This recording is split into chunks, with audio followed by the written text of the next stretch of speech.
It's getting harder and harder to hide if you're doing the wrong thing.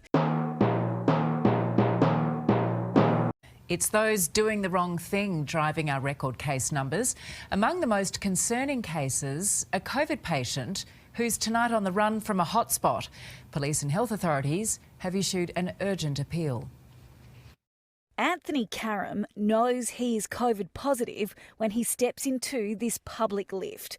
Already breaking so many rules, he doesn't bother to cover his mouth as he sneezes and splutters.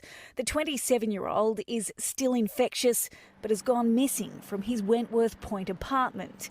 A warrant now issued for his arrest. This 27-year-old chap, who apparently has expressed the view that he doesn't care less whether he spreads the virus, is one example of the worst of the worst. There's little sympathy for anyone ignoring the health orders, even this group of teenagers caught partying after dark at the bottom of the North Bondi Cliffs. Herded to higher ground by Polaire's spotlight and speaker, the 8 boys were placed in handcuffs and left to explain a $1,000 fine to mum. 681 penalty infringement notices issued in the last 24 hours. More than 400 of those notices were again for people being outside of their home without a reasonable excuse. Sideline Sharks player Josh Dugan denies lying to police when he was found a long way from Sydney. The 31-year-old stopped at 11:30 last night in Lithgow, where he allegedly told officers he was moving to the area and feeding animals before admitting to visiting a friend. He and a passenger turned back to Sydney, only to be pulled over a second time, travelling in the wrong direction.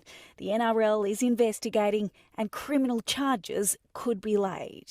It's getting harder and harder to hide if you're doing the wrong thing, especially in the construction industry, a crackdown following on from the recent shutdown. Workers sent home if their paperwork isn't in check. It is a struggle, but it's it's just what has to be done. Like, nobody likes telling people to go home. They've all got families to feed. Our cameras rolling on another random blitz in Marsden Park. Authorising me under the Public Health Act. Inspectors have asked these tradesmen to show proof of their QR check-in as well as identification and vaccination records.